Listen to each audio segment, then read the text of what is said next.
Welcome to the Starbucks case study.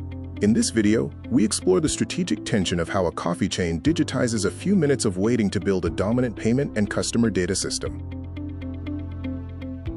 The core question is, why does a coffee chain own one of the strongest payment and data systems in retail? And where did the friction it removed actually go?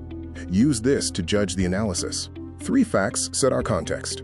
Over $1.6 billion in unspent customer balances in 2024, a massive global footprint of 40,000 stores, and the reality of a habitual, high-frequency customer journey.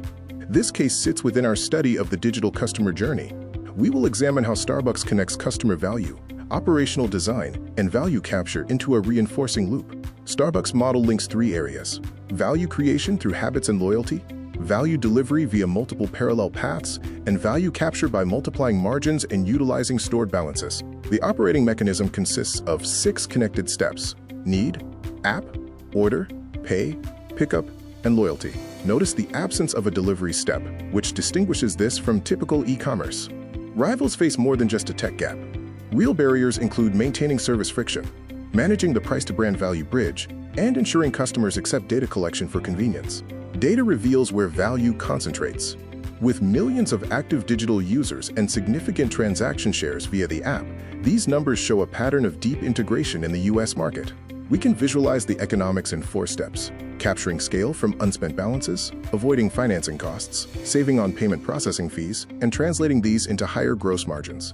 However, measurement is not causality. The rates and fees we discussed are illustrative. We must remain aware that many figures are estimates, not publicly disclosed data points. Every advantage carries a twin risk. We must watch for store congestion, the transfer of friction to staff, and overdependence on promotions, which can damage the long-term model. The model's success depends on mitigating store congestion. Early warning signals, like rising order-to-collection times, help us identify when this fragile assumption starts to fail. When transferring these lessons to Vietnam, context is king. Different infrastructure, payment habits, and dining cultures mean we must adapt the form while keeping the underlying mechanisms in mind. Apply what works, such as identifying customers on every transaction. Adapt carefully, as advanced techniques like real-time labor optimization require a scale we may not yet have. Ultimately, remember these lessons. Customers pay to save time. Prepayment is a behavioral commitment, and digitization merely moves friction rather than removing it entirely. The team must now finalize their decision.